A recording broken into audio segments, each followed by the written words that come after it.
Do đó chúng ta cần phải chẩn đoán chức năng toàn diện, sử dụng lỗ cầu đồ, sử dụng còng hưởng từ, sử dụng còng UCD, sờ nặng cơ, lên giá khớp và sơ đồ nhai. Bên cạnh đấy kiểm tra tình trạng diễn ra các trường hợp lâm sàng sẽ trình bày trong bài báo cáo hôm nay của giáo sư Nelson Opperman. Chủ đề là chỉnh nha sọ mặt, một cách tiếp cận và lập rạch điều trị mới cho các trường hợp sai khớp cắn. Sau đây tôi xin giới thiệu qua về lịch sử về chủ sử của giáo sư Nelson. Thì giáo sư Nelson là nhận chứng chỉ nắn chỉnh răng về hiệp hội bác sĩ nắn chỉnh răng Sao Paulo, Brazil năm 1993, nhận bằng tiến sĩ về nắn chỉnh răng tại trường nha của Saint Manrique của Brazil năm 2003 và là giáo sư thỉnh giảng của khoa chỉnh hình răng mặt trường đại học Illinois Chicago, Hoa Kỳ. Và bác sĩ giáo sư Nelson đã có hơn 30 năm kinh nghiệm trong nắn chỉnh răng, thực hành kỹ thuật bioprogressive, cơ học dây phân đoạn và các nghiên cứu về kỹ thuật biêu. Sau đây tôi xin mời giáo sư Nelson sẽ có phần trình bày. Thank you. Thank you for the introduction. Okay, first of all, I would like to say thank you very much for your organization, for inviting me to be here, and also, again, believing my work, my capacity to bring new material, new updated concepts, cases, new stuff for everybody. And also, thanks for the institution that I represent here, which is University of Illinois in Chicago, and also Vienna School of Interdisciplinary Dentistry in Austria. If you want to take note of my name, that's it. And also,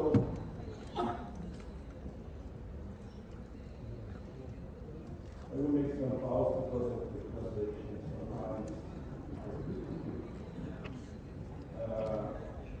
And also, my sponsors that help me to be here, they certainly are very important because sponsoring my presence here is important.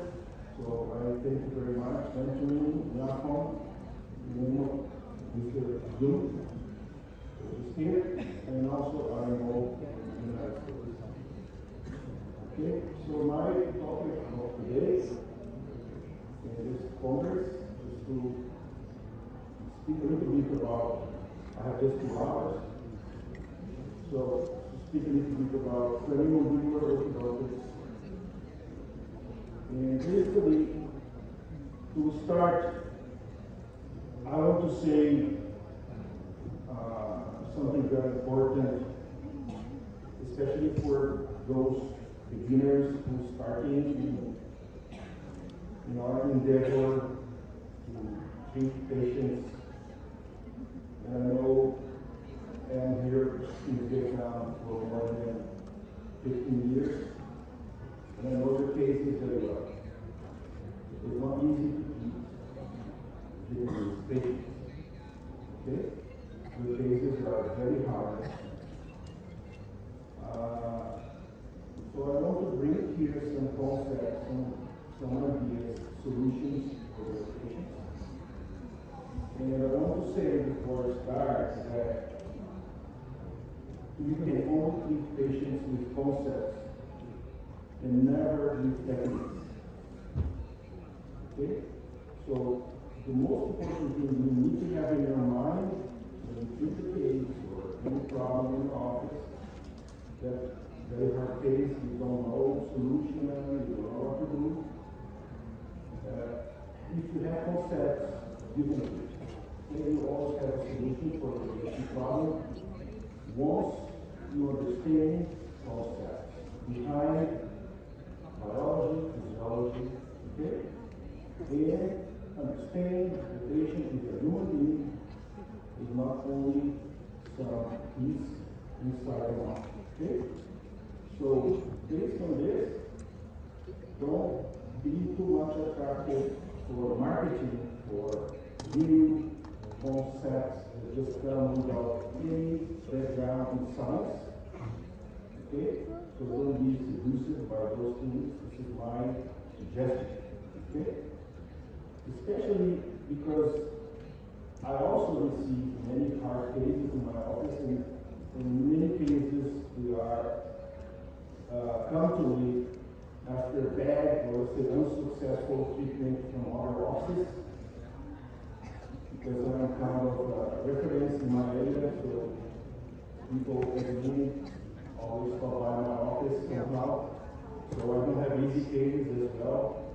My journey of easy cases of 10 years ago.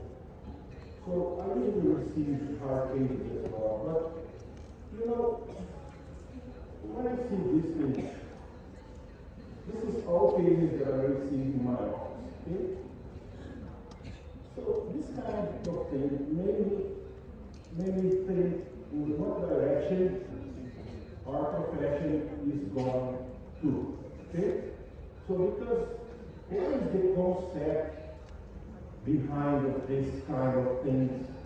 What is the real thing, real biology or real physiology behind the cases presenting this kind of thing?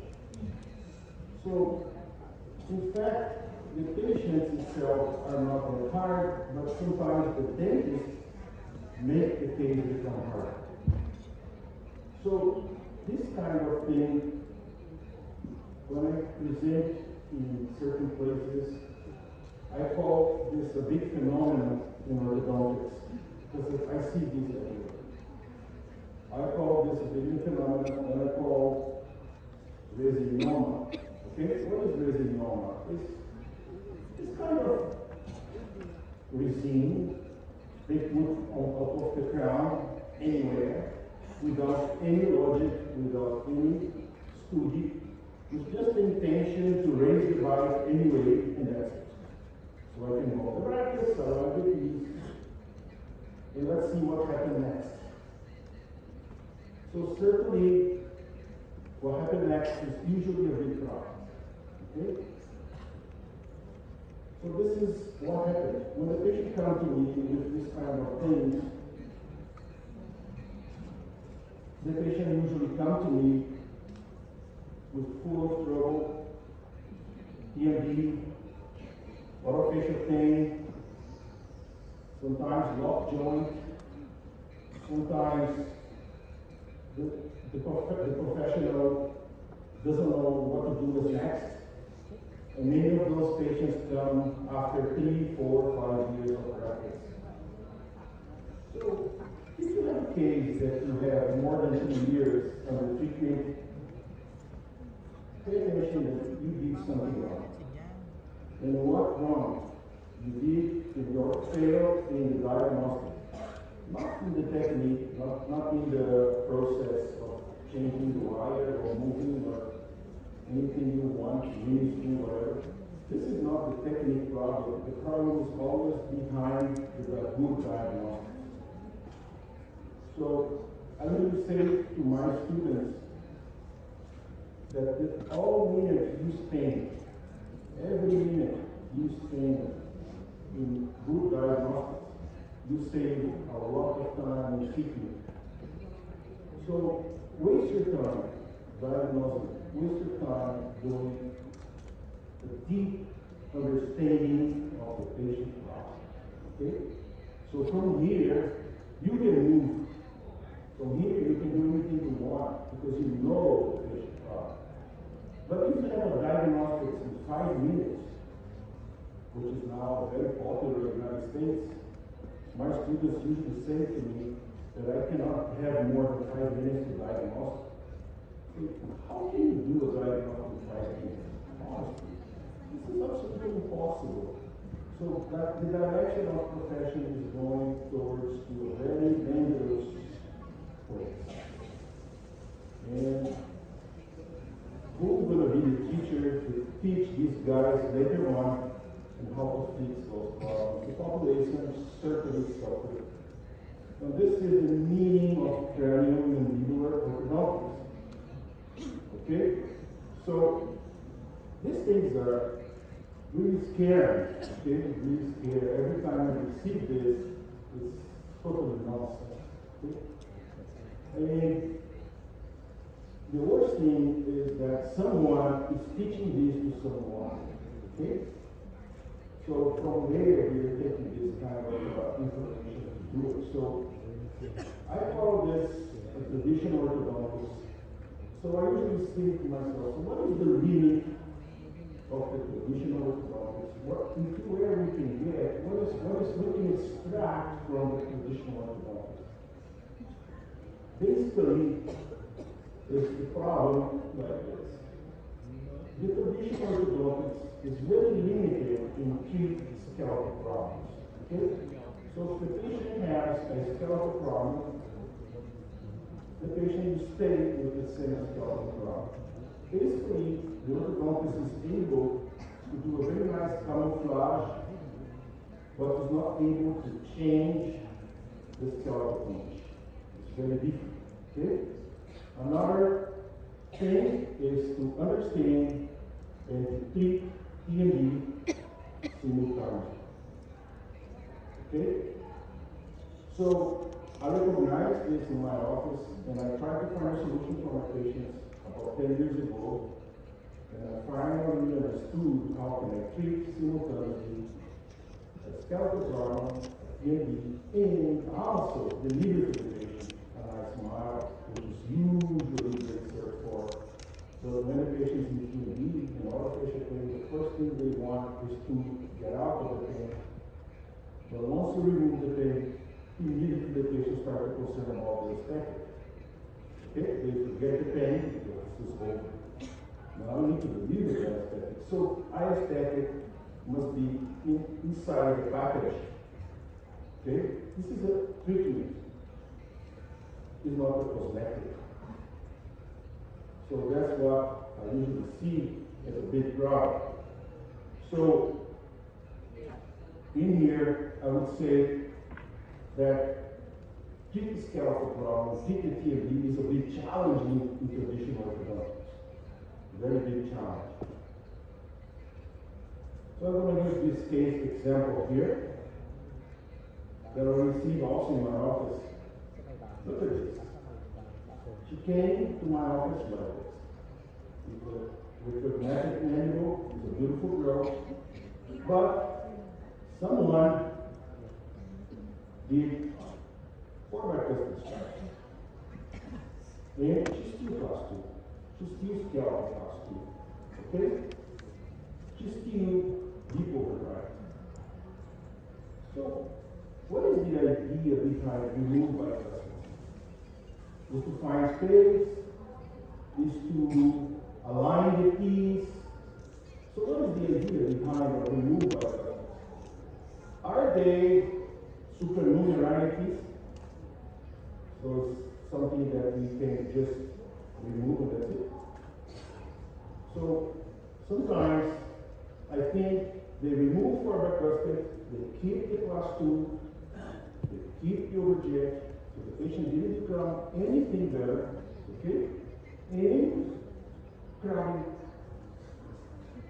So if you remove the bicuspid, give a solution for crowding, the patient still has crowding.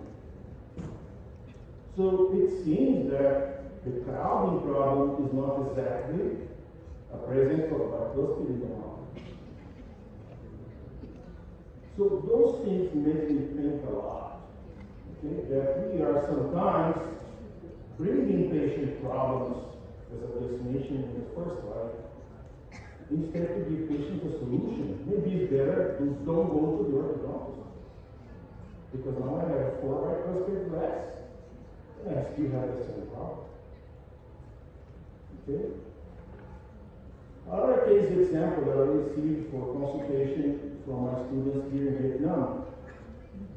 Same situation. Now it's very fashionable scanning. I don't have scanner in my office, maybe one day. Okay? I didn't see the need for a scanner yet. Okay? So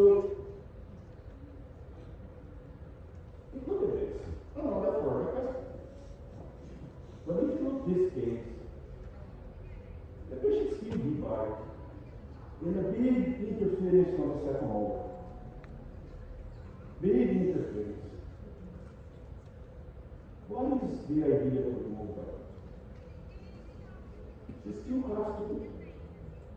Okay? And if you look here, in here, and two declinars. What is that? What is the meaning of this? So, I remove my customer communication, and now I have almost 2 second moments getting out. And two canines with endodontic treatment. What is this? What is the meaning behind it? Are you giving the patient health? Certainly not. Certainly not. Okay? So,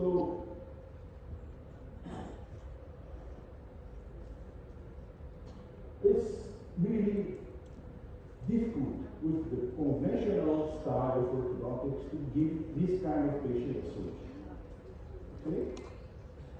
So, what we should do, in my opinion, this is what I'm doing in my office for more than 10 years, and I am progressing inside this because this is a very nice open field to keep progressing, which is what we call the cranial orthodontics in occlusion medicine. Okay? From occlusion, we can treat absolutely everything. Okay? So this is a concept that I learned in Vienna. And I mix with my previous knowledge, of course, that I have from many other courses that I took, and also, of course, from the experience I have in my office. So basically, what do you want to do with craniomandibular orthodontics? I want to understand the point zero of the mandible. How is the mandible inside the joint? I'm going to use the patient's inside anatomy of the joint to understand where is the most posterior position of the condyle dictated by ligaments and where I don't have any compression to any structure. Okay? A different concept from centric relation, for example. There's nothing to it. Okay?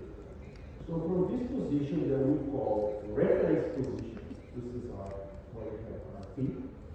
From reference position, which is our position 0 of the mandible, I can go anywhere I want.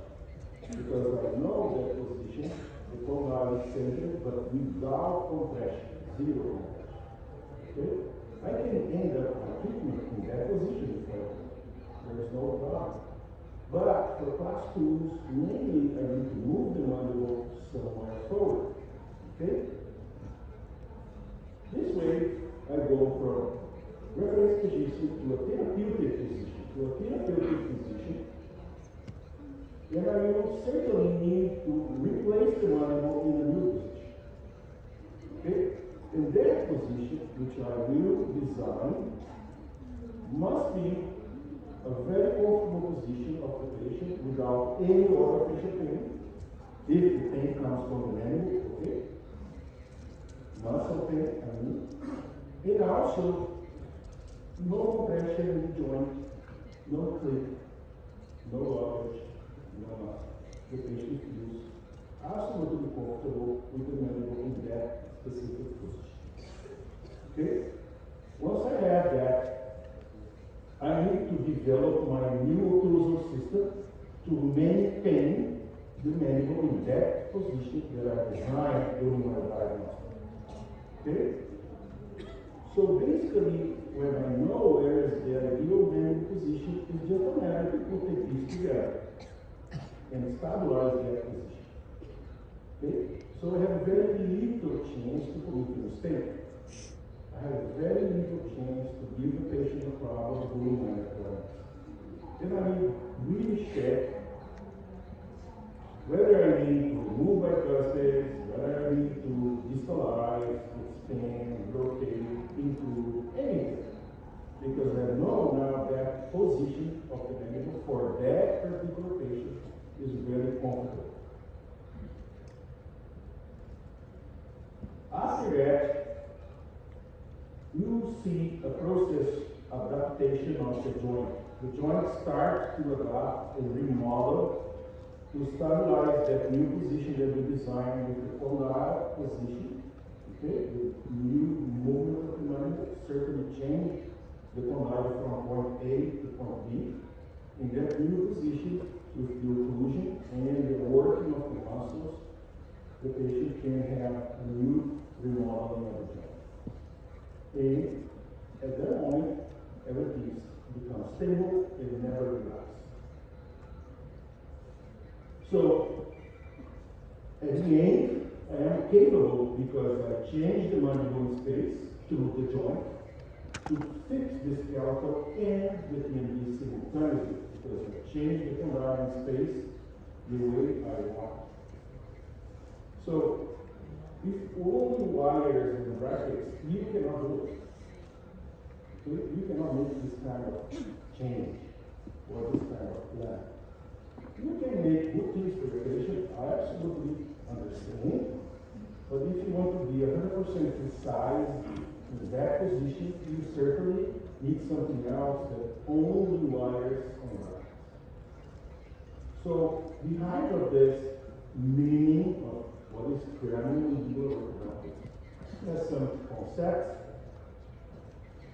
which is first understanding the cranial growth and development, including how grow and develop the TMJs. Okay? So I need to understand, since the patient born into the patient arrived to your office, somehow you need to rewind the movement of your patient and try to see what happened during the process of eruption of the teeth until the patient gets to your office with that particular part. Okay? Second thing is recognize any deviation of the normality. So, every patient should born to reach the class 1. But sometimes it doesn't happen. So, why make the patient stay class 2? Because we all born class 2. Okay? Then why make the patient overadapt into a class 2? So this is a very important question that you need to ask yourself before any bone adapt. Correlate, you recognize the intercorrelation between teeth eruption and TMJ's formation and how happens this two bones adaptation inside the cranial mandibular system. Okay? So understand that it's a very big interrelation between the eruption of the teeth and position of the bones. And during this process, all these cool bones adapt, including the joint. Okay? And the joint, sometimes the people forget, the temporal means the temporal bone. Okay? Mandibular means the mandible, so two bones separate, connected by ligaments, by muscles, okay? By capsula, when you have a disc in between, and this system connecting the skull to the temporal bone and the mandible on the condyle receive a very functional input through the line. Orthodontics usually try to treat this patient as a mandible is a hinge, okay? A door hinge. This is a completely mistake. This is a big nonsense. It's completely not understanding how is the functionality of the joint, because this is not, the condyle is not screwed to the skull.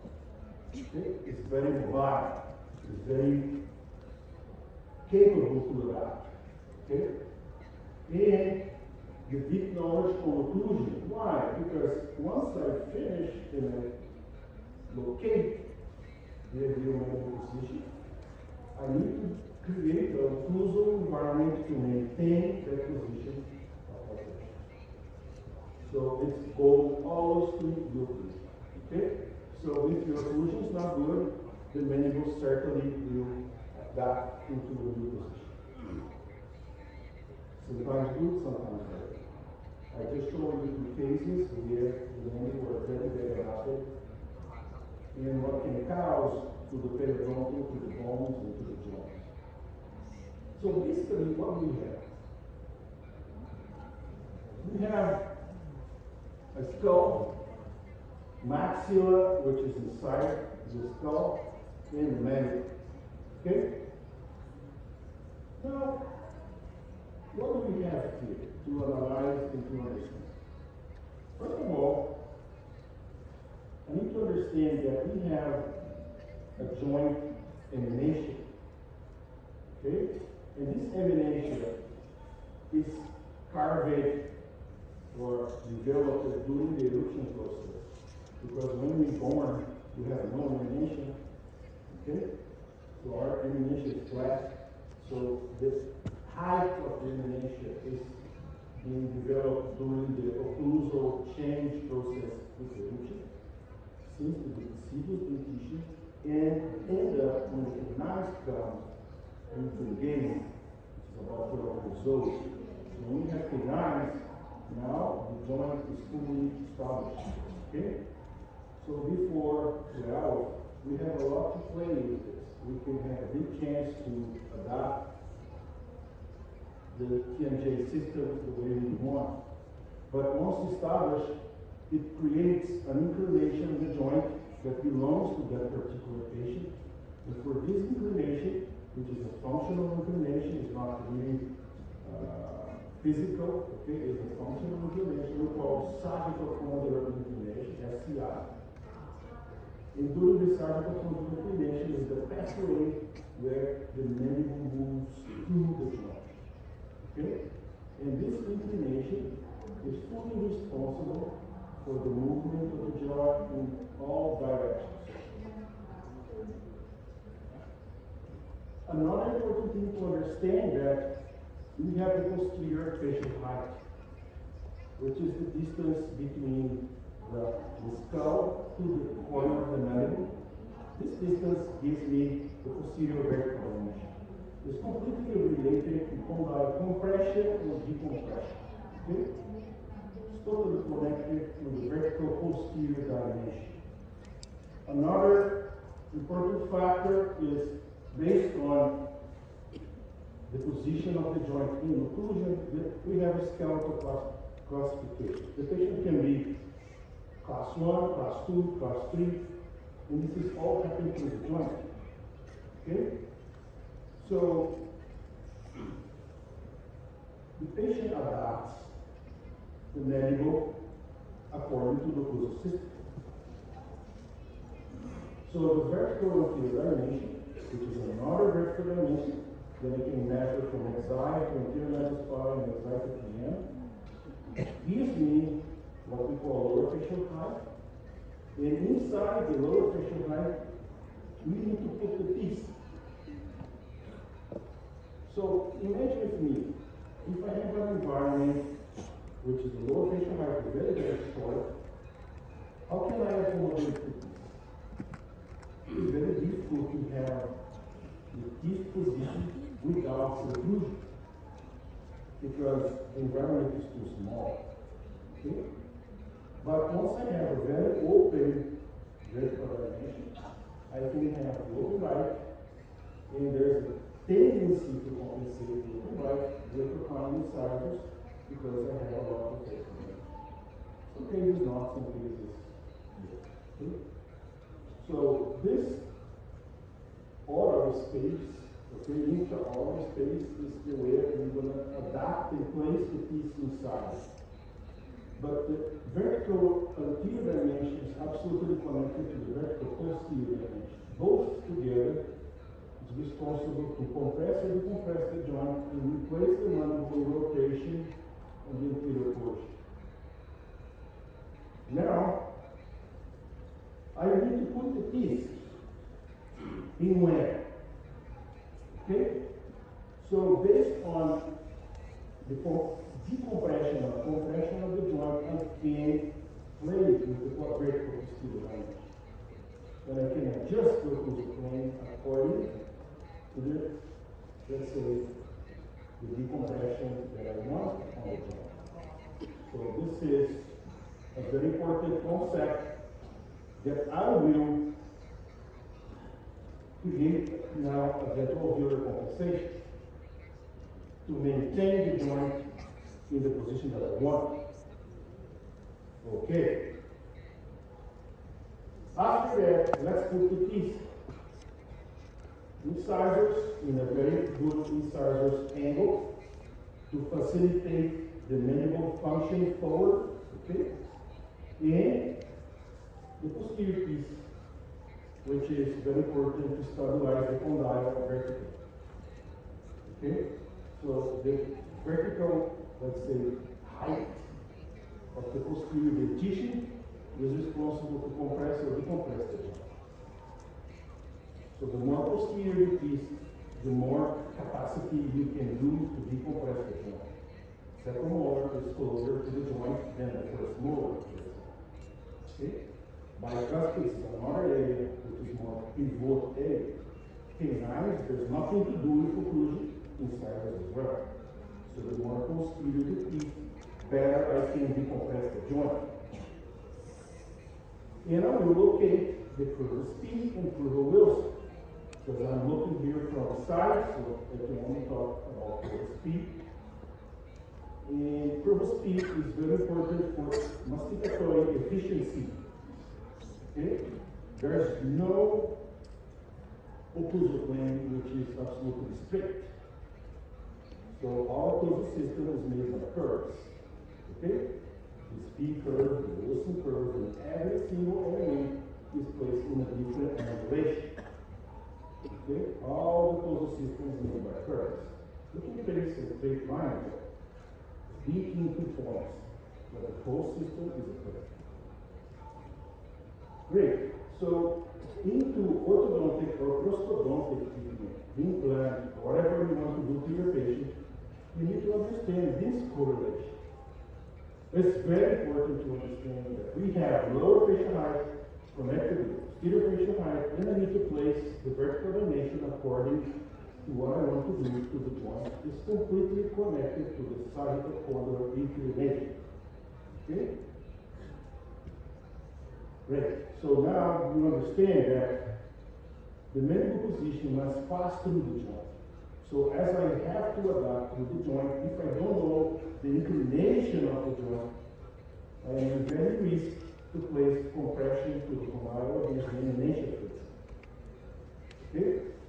So the more inclined the joint, more vertical emanation you can give.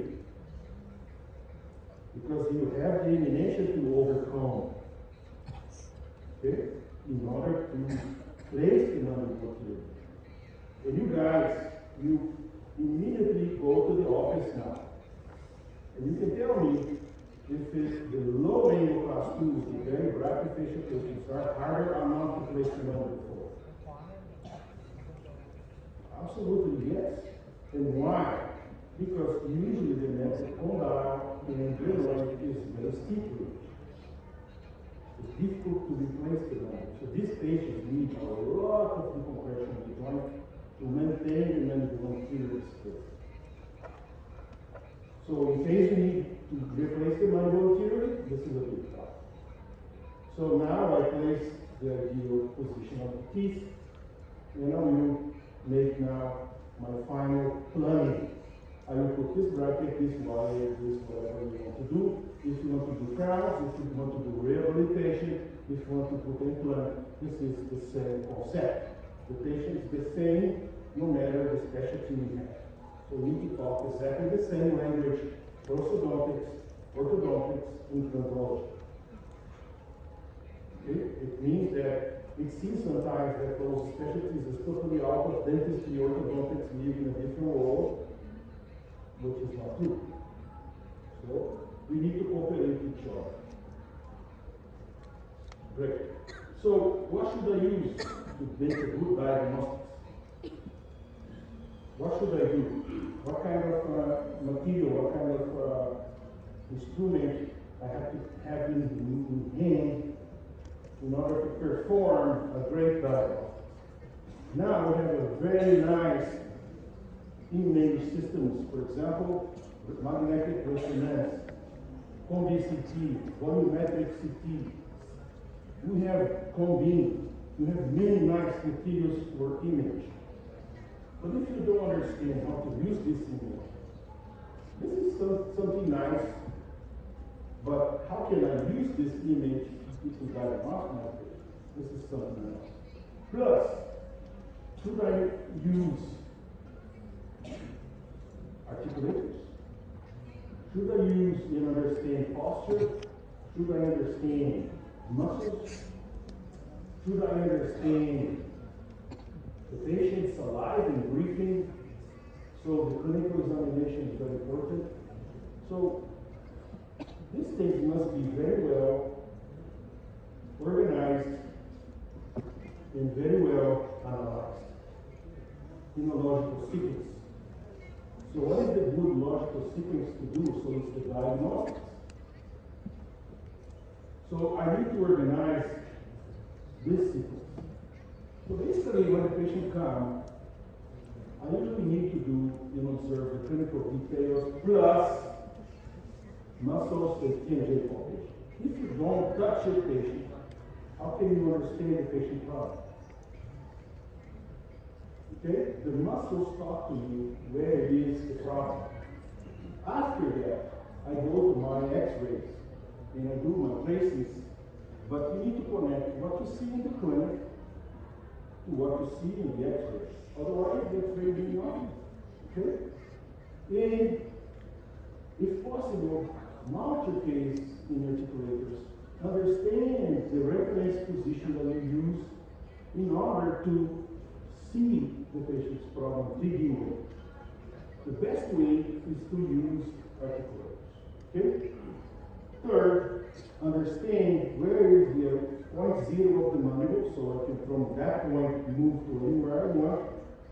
And in case I have this dislocation, clicks, joint problems, it's mandatory to have an MRI. Okay? Otherwise, I don't know where is the disc. So once you see a risk for TMD, MRI. The last one, the most, let's say the least important one is the CBC. Okay? Because what can I extract from CBC? I see some bone distortions. Okay?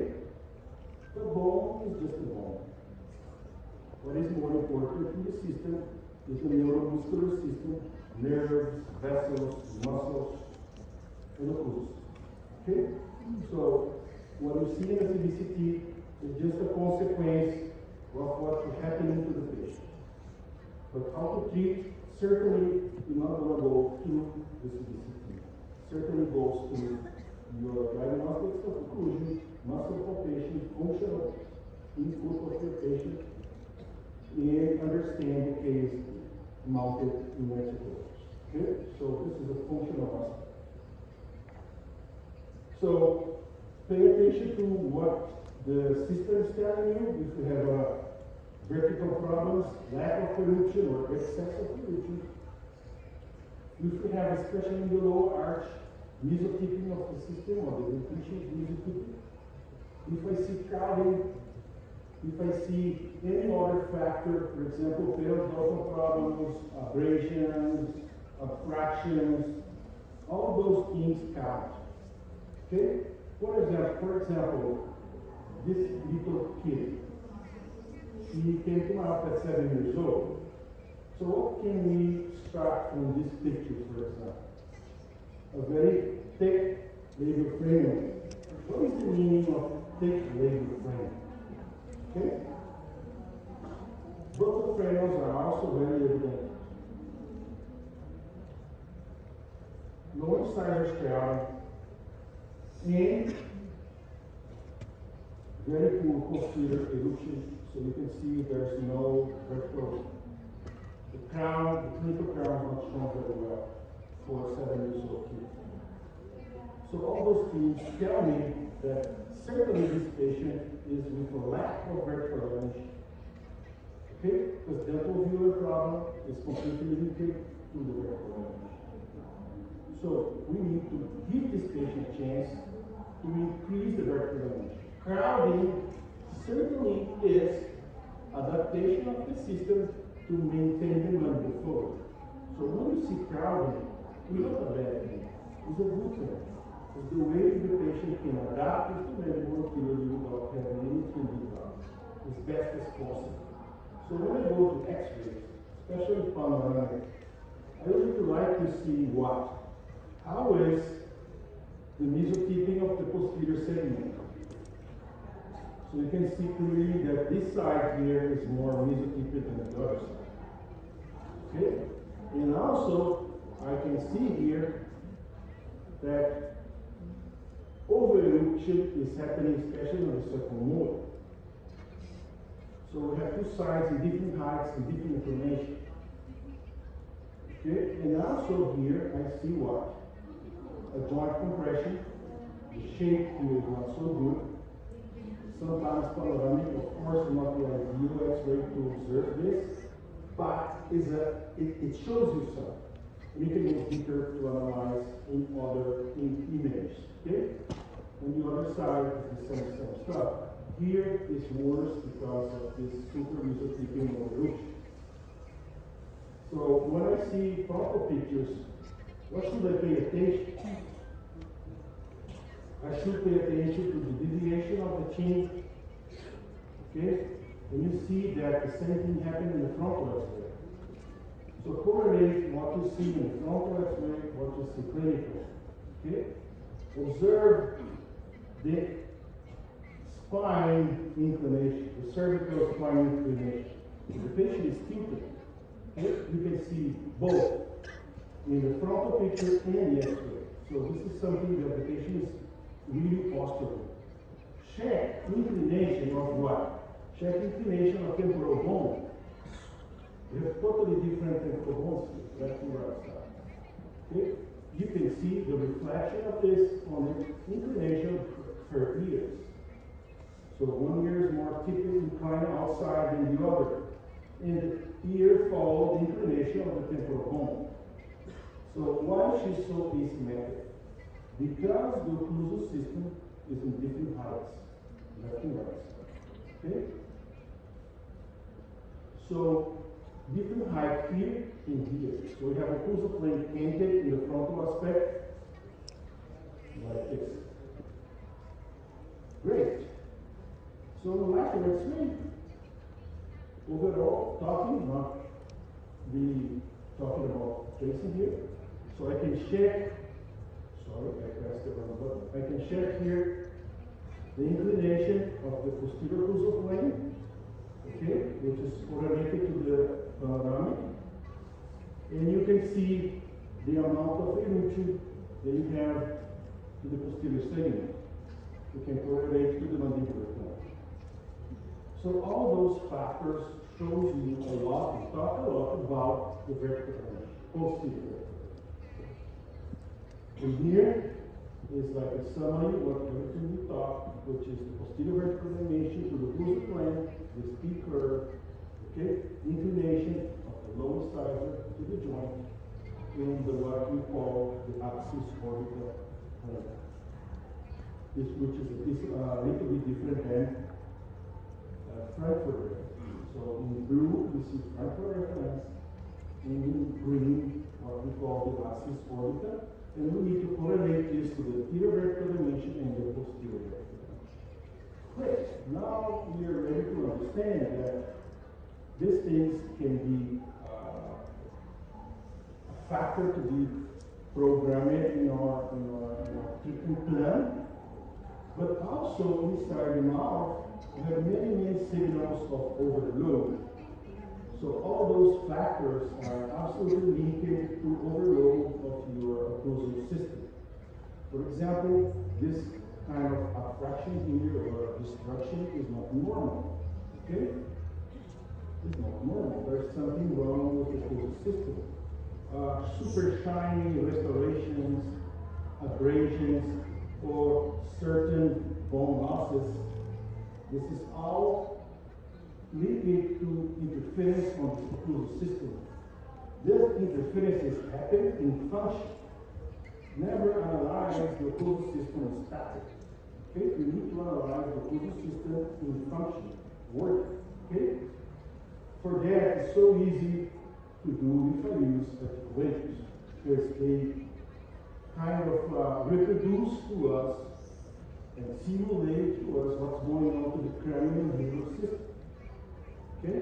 With the articulator, I can simulate the position of the patient. I can simulate a new position, and I can create the therapeutic position before place any invasive treatment. Okay? I didn't go to bracket, I did cement the crown, I did anything, but I can test drive the manual position before make the treatment viable. Okay? And historically speaking, we have a interesting thing, because from 1920s until now, the terminology and the instrumentation changed dramatically. Okay? Since McCollum and Peter Thomas, which is those guys, genius fathers of the WhatsApp, and genius of the first articulators, they talk a lot about balanced occlusion. They after that say about organic occlusion. In 1921, they start to talk about the terminal hinge axis and develop the first photography system. In full adjustable articulator, very complicated to operate, very difficult to adjust, very, very hard to use. It seems the guy who invented is the only one who can use this system. But later on, with Faher, what happened that he started to explain and talk to us what's going on inside the joint. It was a result of the bad situation in the occlusal system. Okay? So he was the one who made a big change together with this work from Ludwig Gibbs, 71, talking to us about the Schumann cycle system. So, for these people now, function input is really more important to understand the mandible adaptation. With Professor Rudolf Slavicek in Austria, from who I took all this inspiration, okay? He started to develop now a new position. The centric relation become completely obsolete. And now, what we need to understand that we don't need compression, we need a position that can be reproducible and can be absolutely certain that there is no problem. So he created this RP position I just mentioned, and after that he created the therapeutic concept in sequential WhatsApp and new equipment to facilitate our diagnostic and understand the function of the mandible and the motion of the jaws through the jaws. Okay? So he made the equipment become simple. Simple to use, simple to operate, and very easy to, let's say, copy the patient's function. Okay? So we call this process a new methodology that happened from the years 80 to now. So basically, in biology, in the past, everything was basically genetically predetermined, but after that, in the years 70s and 80s, they really start to understand the craniofacial complex is very adaptive. But nowadays, they know the whole system is absolutely adaptive, based on occlusion. The development and eruption of the teeth plays a very important factor. So we need to change this paradigm of the old traditional methodology of the centric relation, canine disocclusion, and full adjusted articulators, very old style, to a new methodology which is simple to operate and very easy to understand using the reference position. Understand bruxism is a very important factor in function. In the old times, they usually call this a product function, but it's not a product function. We need bruxism to stay alive. Okay? The only thing is that we need to brux in a healthy way, not damage our system. Okay? And use the articulators and holography to make easy diagnosis. So the articulator should be capable to reproduce exactly what's going on to your patient. And for that, I need to use a coordinate system. Okay, I need to understand that we have a coordinate system to locate the structures in the Y, X, and Z. And we have here the horizontal plane, the frontal plane, and the section. Okay? So I can use the same coordination to represent anatomy of the human body. In our articulator, we have exactly this. We have the Y, the X, and the Z. So I can reproduce and I can understand the 3D way, how to place the mandible, how to play with the fluid in 3D map. Then after that, I am able to adjust the articulator according to what I want to do. But the good thing with this concept is I can copy the patient problem. So the system can tell me exactly how many degrees is the inclination or the sagittal inclination of the joint on the left and right side, and I can program the boxes. For example, 41 degrees on the right, 45 degrees on the left. The Bennett angle here is 0, and the Bennett angle here is 22 degrees. But more than that, according to the curves the patient made, the system can tell you if the pathway of the condyle is arthrostic like this, which is completely straight, or the animation is deeper or less. So when I program the articulator, I can exactly reproduce the patient joint. So anything I introduce to the articulator, I am doing as exactly the same I am doing in the mouse. So the precision is absolutely tremendous. And I can reproduce changing the box, for example, SCI 64 is right here.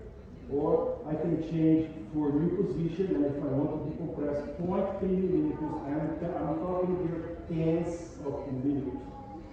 I can decompress 0.1, 0.2, 0.3, 0.4, 0.5, 1, 2, 3, 4, 5, 10. Okay? So every case is a different approach. And here, I can move the mandible forward if green is 4 millimeters or in red 2 millimeters. So I can move the mandible forward the way I want. And after that, I can simulate this position, WhatsApp, and make here in WhatsApp a new mandibular, let's say, guidance. Okay, posterior blockage for the mandible to go back. So for this position that I simulate, we call therapeutic position, THP. In this way, I can easily decompress the joint like this, for example, okay, which is very backward. If I want to move forward, but how many millimeters into what kind of pathway? This is it. If you see a compression, okay, I can see a compression. This is the CBCT. Okay, the CBCT is telling me I have a compression. That's the compression. But how can I decompress? Towards where? That's the question. Okay? So I need instrumentation to have this answer. The other side, the same patient, I have more vertical compression than posterior compression. So after that, if I have a click, if I have a disc displacement, certainly I need MRI. Without MRI, I don't know where it is. I have no idea. I can guess. I can guess. But you'll be surprised that if you guess, maybe 70% of your guessing is wrong. Okay? So you need to take an MRI image to check where it is. Okay?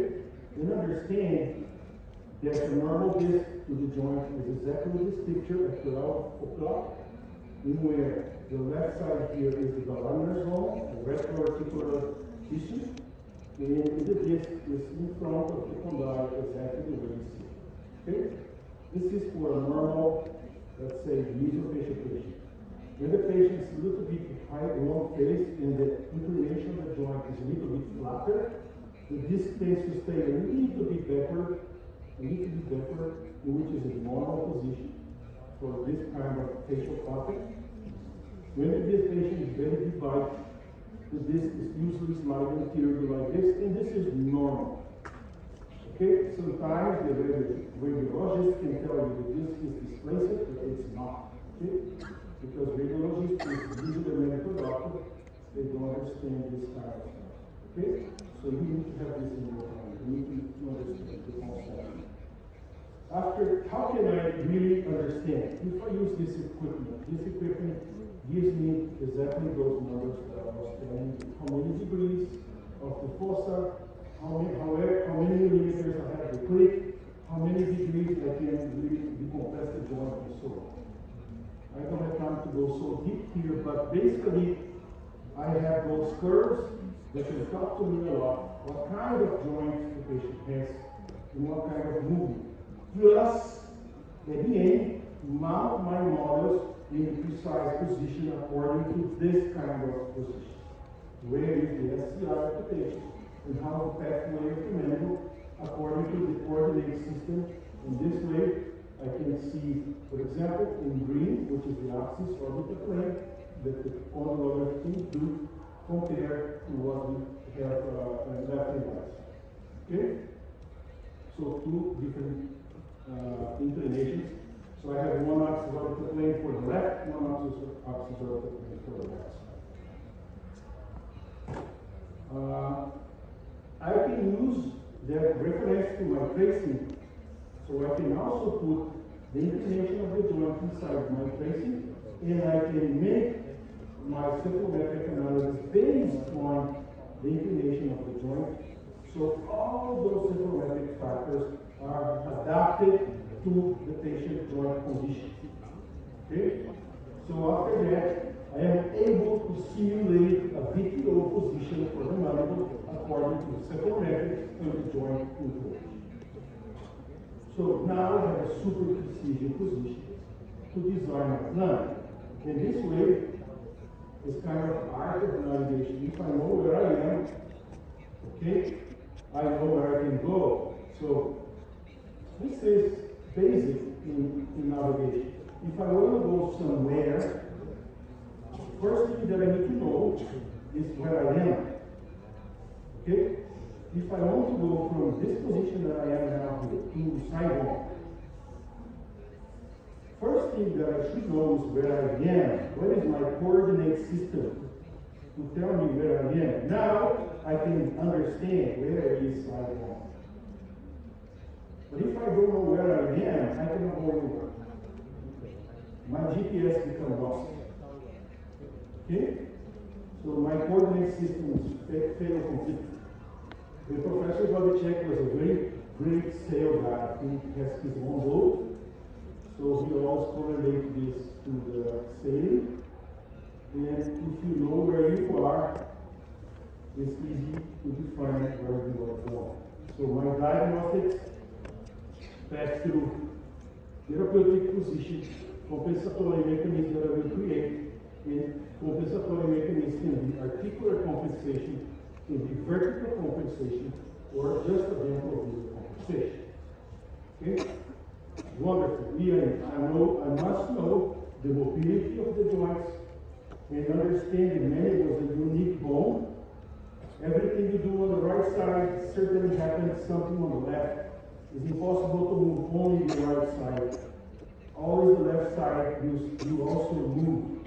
So you need to understand how this bone moves, three-dimensionally on the left and right side. So it's really important to understand before you design your ideal system. If you fix the patient problem with prosto, with ortho, implant, or everything together, doesn't matter. We are here to treat the patient. Okay? No matter the patient problem. So this is a prostodontic approach for a kind of problem. Sometimes we need to do orthodontics and finish my treatment with prosto. Okay? Otherwise the patient becomes very, very unstable. And understand the pathway of the mandible on top of the teeth, especially on top of molars, okay, which is anterior protrusion movements and side movements. So upper and lower molars, you need to understand nicely your occlusal system. Otherwise, you don't understand how the molars dictate the pattern of the movement of that hand. Okay? Everything we do, we later on pass to a structural adaptation on the joint. So this thing must be memorized very good way. So this way you can create your adaptive reaction, which is basically, first of all, response for the environment that you create inside the mouth. After that, the muscles will react, hopefully positive way. After that, the whole functional system dictates a new pattern, and at the end, the skeletal with the bones will adapt. So the bone is the last one to adapt to any functional input that you create in the system. And this compensatory reaction can be vertical, dental, and articular. So that's why I like to use what we call the to-go, the temporary overlay, to guide the mandible position. Okay, so temporary overlay to guide the orthodontics, we call it to-go. Because with the temporary prosto, I can place the mandible wherever I want and maintain the mandible there to the end of the treatment. Let's see this patient. Okay? I treat this patient with conventional orthodontics, traditional orthodontics. Like 20 years ago, to be honest with you. Okay, this is a big problem to be old in dentistry, with the same address and the same phone number, and the patient's connected. Okay? So I have a big follow-up with this patient. So she came to me with this cross-bite, a mandible shift. So I don't want to describe because you guys know this work better than me. Okay? So narrow arches, molar rotation, crowding, blah blah. Panoramic, there's no big deal, a little bit different left and right. But honestly, at that time I didn't pay attention. Front X-ray, very little asymmetry. And from the left X-ray, no big deal, just a little deep bite with some interference here on the sides. When I faced her, I recognized that her lower facial height is a little bit shorter, a little bit convex, 4 millimeters. So the patient tends to be nasal to brachy. And I started the quadrilates. This was a long time ago.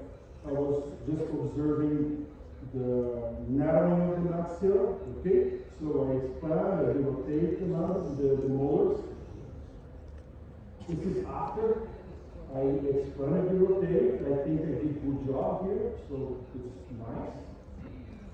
After I remove the quadrilates, we can see that it's still a little shift. Deep bite, but at that time I didn't pay attention to these details. But you can see here very deep bite canine. Okay, in this side you don't have that deep bite canine. Same as left, so that's why the mandible is shifting to the left. Okay, if I had adjusted that canine, I would be really much better for her. But I didn't because I didn't see those things at that time. Okay. And now I wait for the piece. It's typical, so I did phase 1. Now I go phase 2. Okay?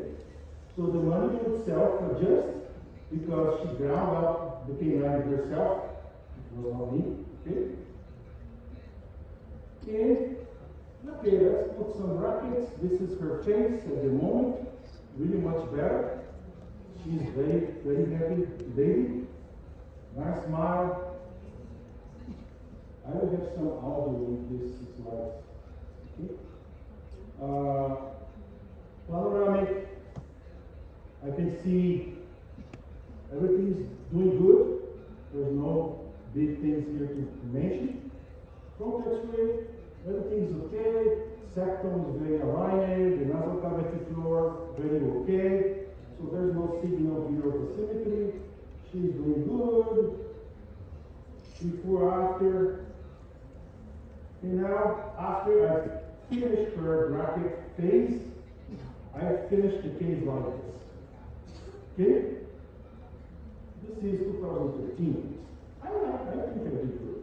Do you like this? Is it okay? If you You guys finished my this in your office? Good? Yeah, I think so. I finished nice. Everything here is okay. Wonderful. So, now, this is 2017. Okay? The patient comes to my office very often and I follow up. Here, she was good. There was no really big thing. The only thing that I noticed that she's missing one third molar here. She doesn't have, not same. Okay? And there's no really big bad things here. She's really good. She kept a very nice pattern. Inside of inclination, very good. Vertical dimension nice. Everything looks so nice. Tracing, she's still a little short, but the convexity really reduced over time. So now 0. Her face is really beautiful. For me, at least to my eyes, she's a very beautiful girl.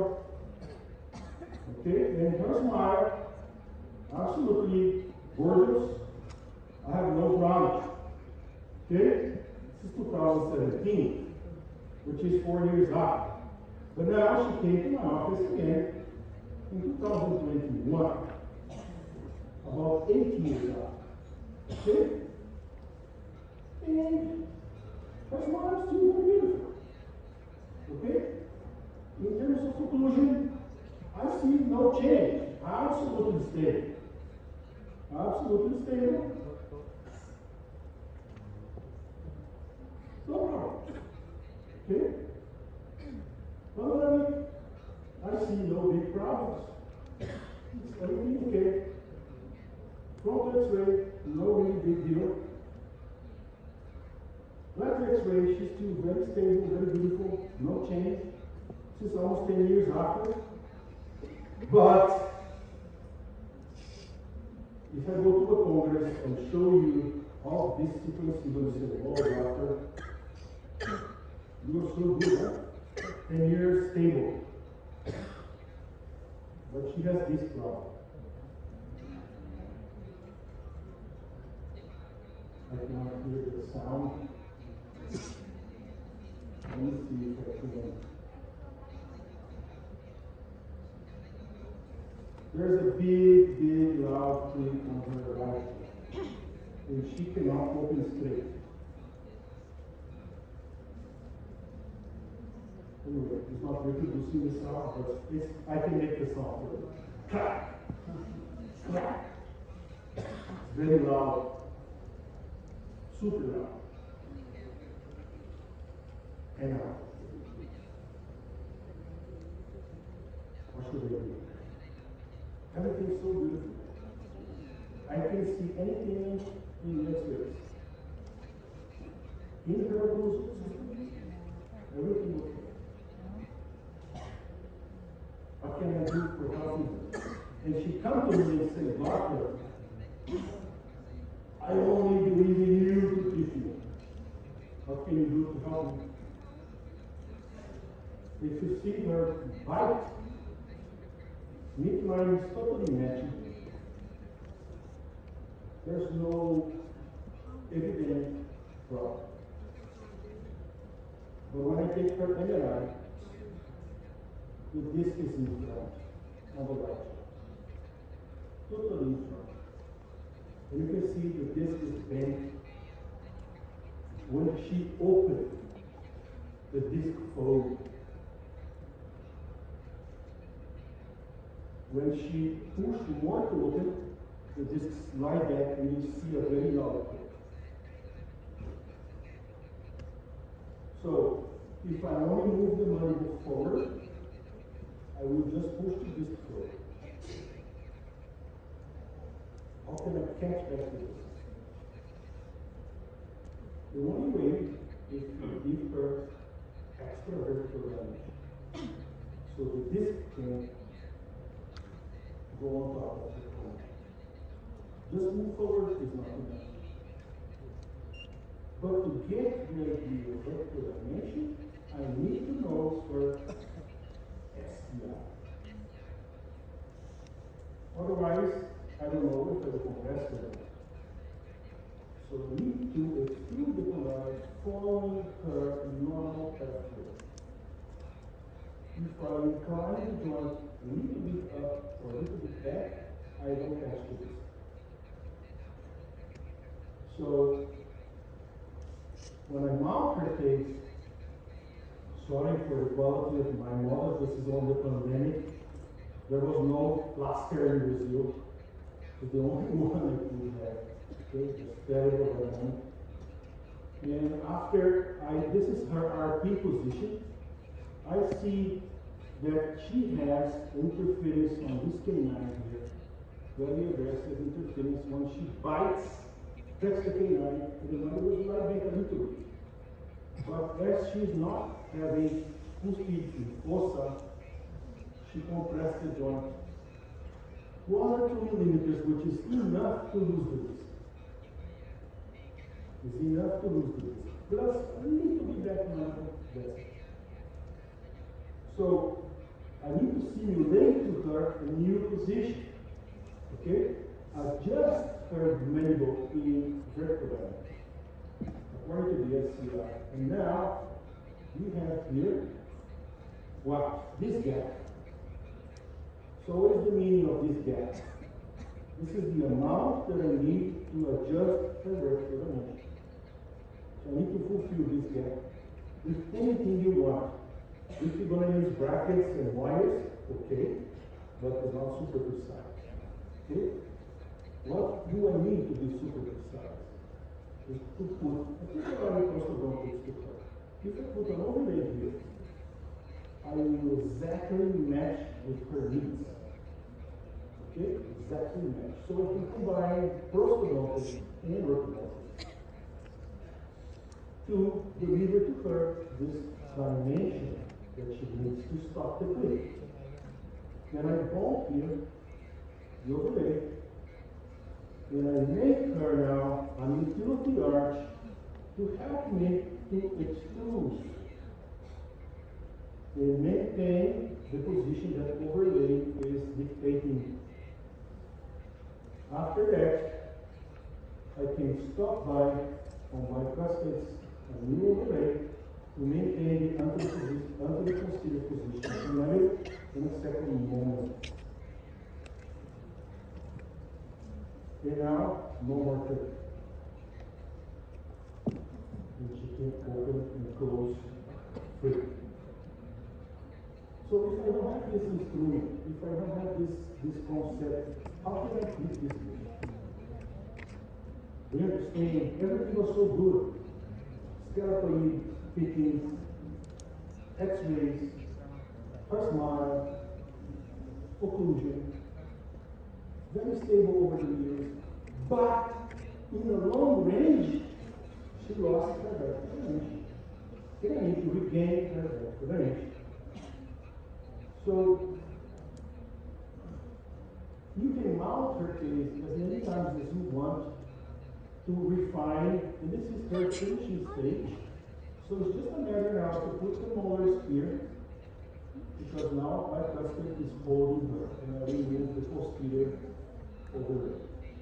So once you stabilize the position, now the back custom can maintain, and the molars will hold until the second molar comes out. You can check this with waxes, if she's touching, and you can little by little check her if she can open straight. So she's improving, and now she's a happy lady again. I didn't change her aesthetically. She's absolutely the same. So what did I introduce to her is a new vertical posterior dimension. Okay, it was necessary to catch to this. Another case, pretty similar. Okay, we have a little bit extra exposure of the incisors and very dramatic different vertical dimensions left and right side. So this kind of case is very difficult to keep only orthodontical, because how can I reposition the mandible in such a case? I can put the main screw here and raise all the upper jaw up, but is it enough to get the disc back. So these questions are important for us to go home and analyze. So here, this is the same thing, different vertical dimensions. You can see her deviation, not so aggressive, but the deep right. So the facial axis is pretty okay, but she's convex. Lower facial height is short. So I need the overlays. So once I put the overlays, it's not a resinoma, okay? It's an overlay calculated exactly to protect her joints. It's not a piece of composite anyway, okay? So after that, we can align, and I can run my multi-loop wires. This is made by the method, but can be Lloyd, doesn't matter. And I can refine her situation and check if I'm doing good. Check the overall.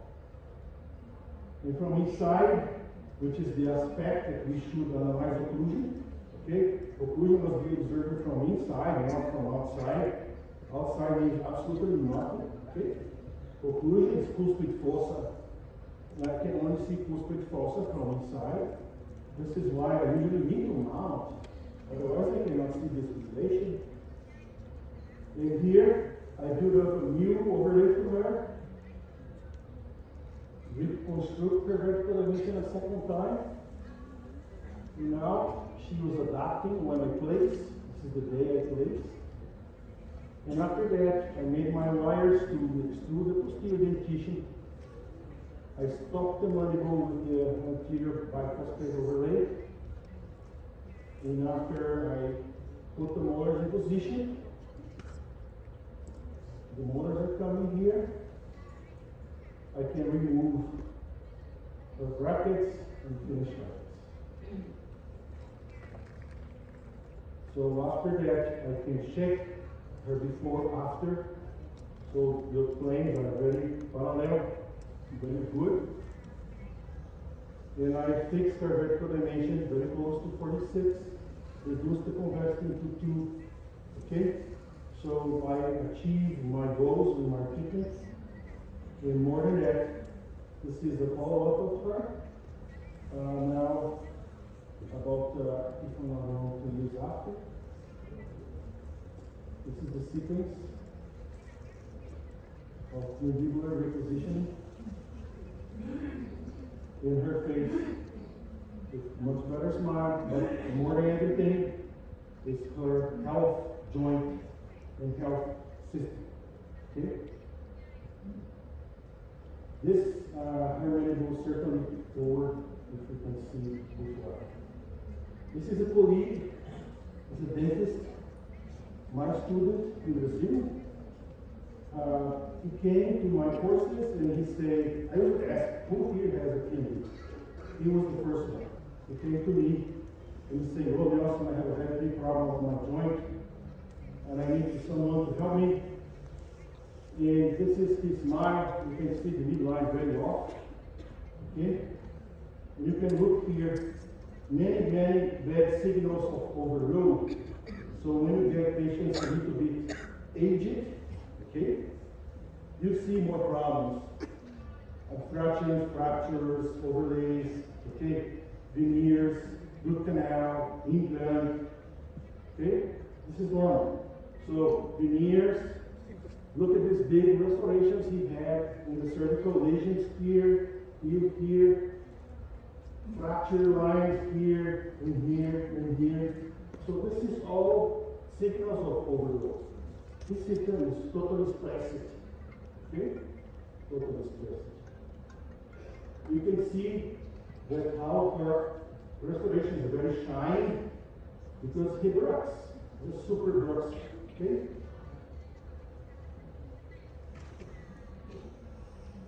When I make her this muscle palpation, I recognize that temporalis are very painful. Medial temporalis are sensitive more on this left side. Deep masseter, sensitive, both sides, left medial pterygoidal, very painful, myelomyelial, very painful, digastric, very painful, and hurt his joint on the right side, very sensitive, in the left as well. What does this mean? That the system is totally collapsed. Okay? We need to find a new position for the mandible where calm down the muscles and relieve his pain. Okay? So now, his frontal X-ray, and you can see these planes are totally asymmetric, and you can see many adaptations of the system here. Inclination of the incisor, the change to the side. You can see the septal and nasal cavity taking vertical elevation left and right, totally different. And these condyles immediately displaced, shocking against the internal portion of the joint, causing here a trauma. And the other side certainly is the opposite way. If the condyle this side goes inside, the other one certainly goes outside. Okay? When I take CBCT, I can see that the condyle is resorbing in here. So her cortical bone is disappearing in this area here. His cortical bone is disappearing in this area here. And it's very bad because the condyle is being compressed immediately. Okay. And you can see from this side as well. The other side is okay. Panoramic, I can clearly see the different inclination of the joints, different inclination of the posterior dimension, the molars, and I can see his joint in super trouble here and here. Erosion in both joints. So, what can we do to help this paraplegia? What can we do? So I mount him in axis orbital plane, which is those little balls here, these pins. I recognize that he needs a little bit of vertical dimension. When I mount him in face, I can see certain very interesting things. When I ask him to open his mouth, this is the movement that he does. It's very interesting.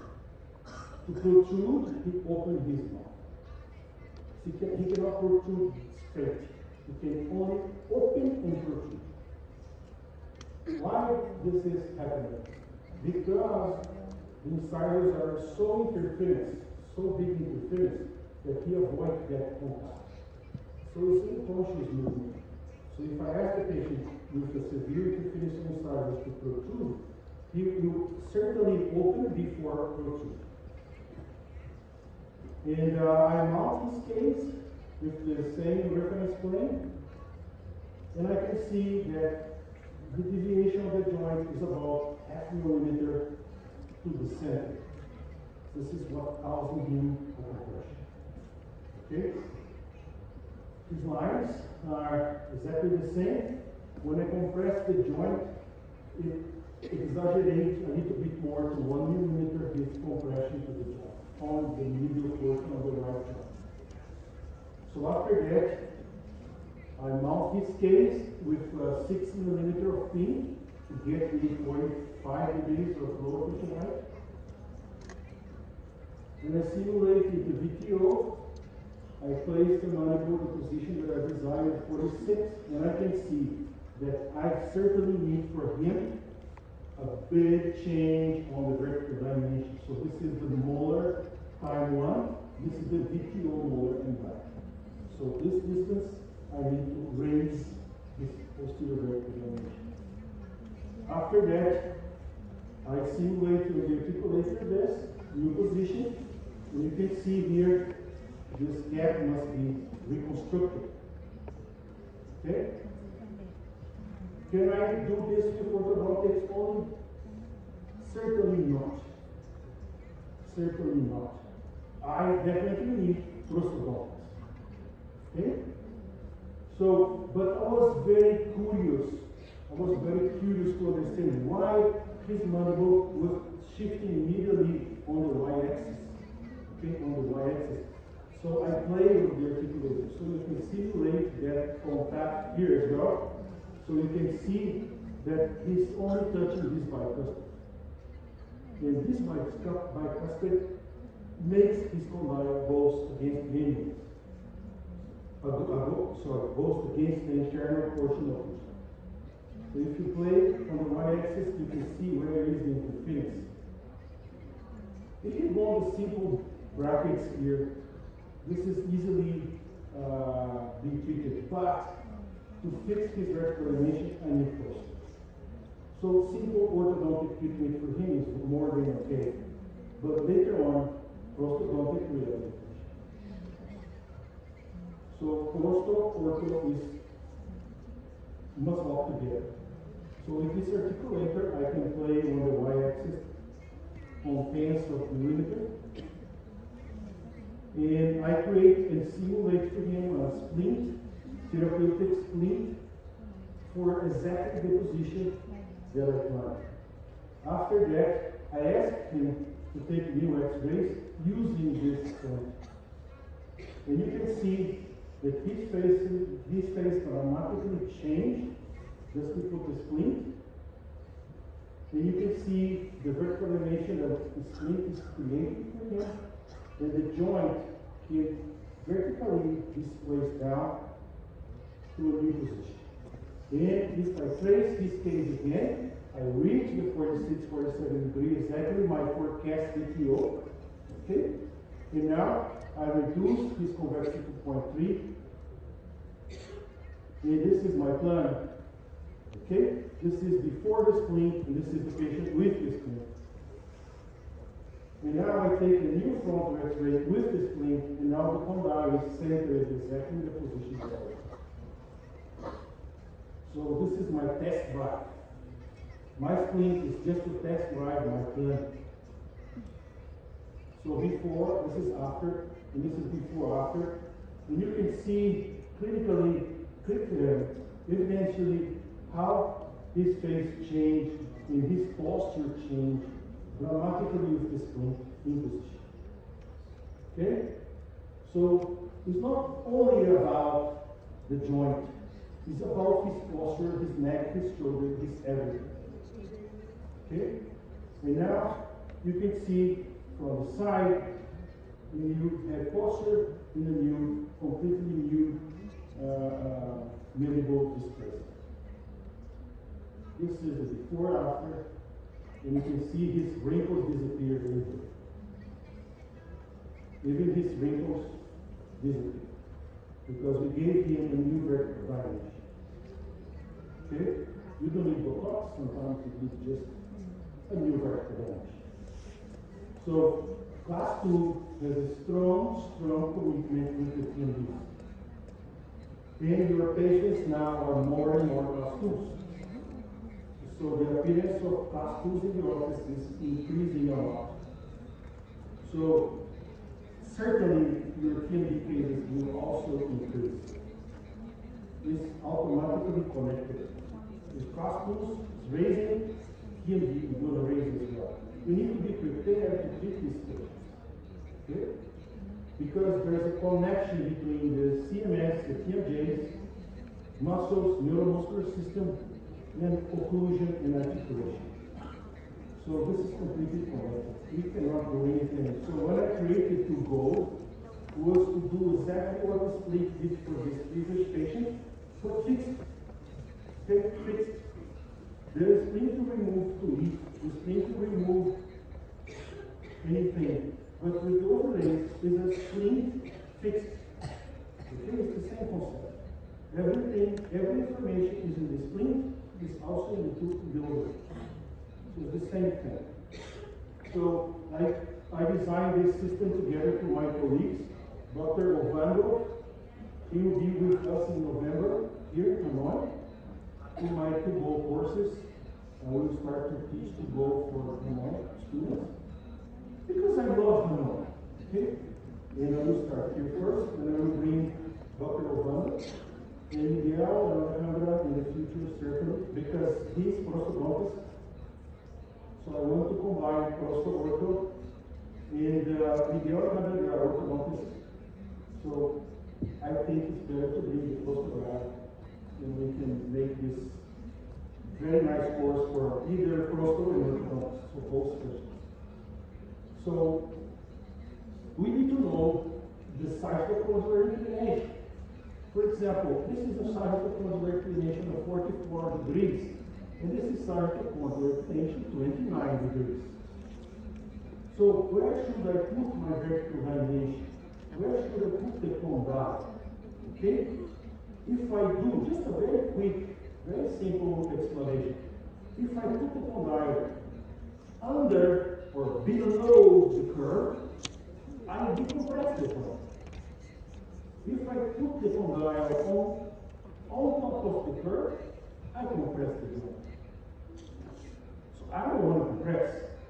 Okay? I can do two options. On top of the curve or decompress. Okay? So if I don't know the inclination, how can I alter it? It's so hard. For example, if I move the articulator 2 millimeters forward, 2 millimeters down in a regular 44 FCI, you have zero compression. You are on top of the curve. But if you do 2 millimeters forward, or sorry, it's 1 millimeter. 1 millimeter forward, 1 millimeter down in a 29 degrees, you are decompressing the joint. It's the same movement on the articulator, but the result of the joint is completely different. It's completely different. If I do 2 forward, 2 down, in this guy, I still on top of the curve. So there's no compression, there's no compression. But here, I am doing a lot, almost 1 millimeter of decompression. The distraction can be for a young kid a problem. So we need to test this carefully. Okay? So to be precise, certainly you need to understand the SCI. If the SCI is 44, now I do 2 and 2, I will compress the joint. Okay? If this 29, it will be exactly 22. So the same activation, but different SCI. Just to give you a very idea of how this thing works. So there is no magic formula that calculates the therapeutic position. You need to use everything you have to your diagnosis. Okay? So, because RP can be absolutely anywhere. Sorry, TP is absolutely anywhere. It comes from RP. So from RP, I can put the condyle anywhere I want. I can put forward, down, to the side, to the right, up, to the front, anywhere. I can rotate, I can procline, I can extrude, I can do anything I want. As soon as I know RP, then I know my SCI. So some cases demo, for example, extreme low label case like this. I will show some before afters very quick because I don't have much time. So you guys can see, okay? So look at this guy. He came from another office to me, transferred. And this guy is 15 years old, but he looks like 40 years old. Okay? Because short faces, they show like old face. Okay? So this guy cannot show his incisors very well. And to be worse, he has 2 missing laterals to complicate my life a little bit. Here, his situation at the moment he arrived in my office. This is the Seagulls P9. The doctor who transferred to me home some brackets, but that's it. And he told me, no, so I'm going to send you a case very easy. Just a little bit here and there. This is definitely not easy. Okay? So I have to sit together to the family and say, do you want to change the plan? Do you want to make good things for him? So, missing laterals, this is P9. And his divide is very deep speaker. Very, very deep speaker. But his upper incisor is behind the lip. So I cannot treat this deep over by playing with incisors because his mind is already bad. If I put incisors here, it's going to be terrible for his mind. It's going to be very bad for his kids. I need another solution. Then I started the deal, gave him some vertical dimension. Okay? Just to align, just to move, starting here. And after I align and adjust a little bit to tipping and adjust the steep curves, I can now definitely bond my overlays, my two goals. So I put one to go here, one to go here, one to go here, another to go here. Then I have now what? A new mandibular position. And from now on, orthodontics becomes super easy. Because it's just a matter to put the piece together. That's it. Okay? So, with the utilities, I can help to control the molars. After that, I can start to retract his canine. And I put here some fake laterals to him, because I start to open the space for future implants. Okay? And this is the situation he is at my office right now. He's about to remove his brackets. You see that I ground up all the posterior overlays, and I still have a little on bicuspids. As soon as the molar really set up, I can remove. In his face now, it's completely different new vertical dimension. It's totally new face frame. He's still racking, of course. I cannot change a super low angle case in a measure, but much better. Okay? That's the idea. Okay? And now he's smiling. He's super sharp. He's very, very sharp.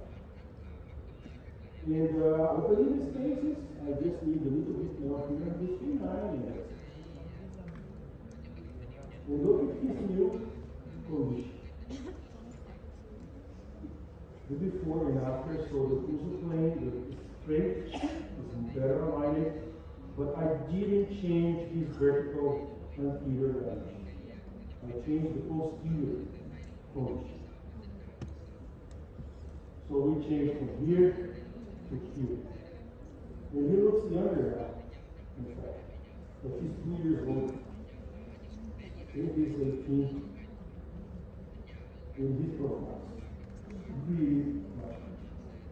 Okay? So, another case, now adult, with a big crowding, some cross bites. The steep curve is also steep, not so bad as before, the previous one.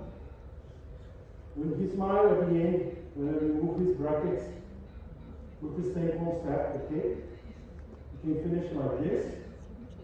It gives him, deliver him the appropriate guidances to maintain that situation. So the after X-ray. So I didn't change much inside. Just all the changes that I induced was in the posterior area. This is the before and after. You can see the right of these molars in the new vertical dimension that I took. Okay, so this panoramic before. Another before after is for a very loud clicking patient as well, with a periodontal overload, similar to the case I showed you with the little girl with a beautiful smile. But here you see the patient's older, of course.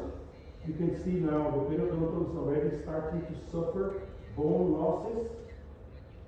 Okay, because the system is locked. Every time she goes drugs, there are many interferences on the system. Okay? So we need to release this condition for her to function appropriately. So I create the overlays again, second molar and here in bicuspids to stabilize mandible rotation. And when I remove her brackets, she was really much better situation and no more clip. And I left this one a little bit because she was still a little not so easy to maintain the mandible. So we can keep there until everything will model. After that, we can remove and place the canine bicuspid separation on the next stage. Another case with extreme asymmetry. extreme asymmetry. These cases are very important cases to treat, very hard to treat. And these kind of patients, they do not benefit a lot from surgery. That's the big problem. The surgeon can help to make him symmetrical, but the surgeon cannot decompress the joint. Okay? That's the real thing. In long range, the patient relapses, the surgeon. For few months, the surgery stay good. After 1 year, 2 years, 3 years, relapse. Not